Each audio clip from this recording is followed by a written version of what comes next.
ஏப்பா சங்கரபாண்டி, பஞ்சாயத்துல ஏதாவது பொது விஷயமா இருந்தா சொல்லக்கூடாது. பள்ளிக்கூடம் கட்டுறது பொது விஷயம் தானே. இந்த ஆசாரிக்கு வேற வேலை இல்ல. பள்ளிக்கூடம் கட்டினா போர்டு பெஞ்ச் எல்லாம் செய்யலாம்ல. அதான் இவனை தூண்டி விட்டு இருக்கான்னு நினைக்கிறேன். யாருல அது பஞ்சாயத்துல ஆசாரிக்கு சாரி பேசிக்கிட்டு? போர்டு பெஞ்சு செய்யறதுக்கு நீ ஆசாரி இல்லையா? தூண்டி விட்டுருப்பேன்னு நினைக்கிறேன். ஆசாரி நான் தூண்டி விட்டதா நீ நினைக்கிற? நான் என்ன நினைக்கிறேன், எரியற விளக்க அணைச்சிட்டு என்னைய தேடுற கூட்டம் தானே, அப்படிதான் பேச நினைக்கிறேன். அப்ப ஆமா ஐயா, நாங்க இன்னைக்கு சினிமாவுக்கு போகணும்னு அவசியமே இல்ல. என்னமா நடந்துட்டு இருக்கு பார்த்தேலா? உன் தேவமுத்திய காட்டிட்டே இல்ல. யோ, உனக்கு அவனுக்கு வரமுன்னா விவரத்தை பத்தி பேச என்ன அனாவசியமா தேவமுத்திய பத்தி ஜாதியை பத்தி பேசுறது?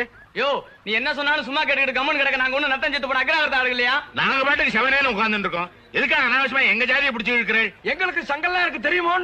நீங்க பேசுறதெல்லாம் கேட்டுட்டு இருக்கிறதுக்கு நாங்க ஒண்ணு சேரி ஜனங்கள்ல, அத முதல்ல தெரிஞ்சுக்கோங்க. என்னவா ஐயர் அதிகமா பேசுறீரு? சரி ஜனங்க அவ்வளவு கேவலமா போச்சா? அந்த காலத்துல வட்டிக்கு துட்டு கொடுத்து வெத்து பேப்பர்ல வெள்ள பதிச்சு அடிமையாகி விட்டானு செட்டி.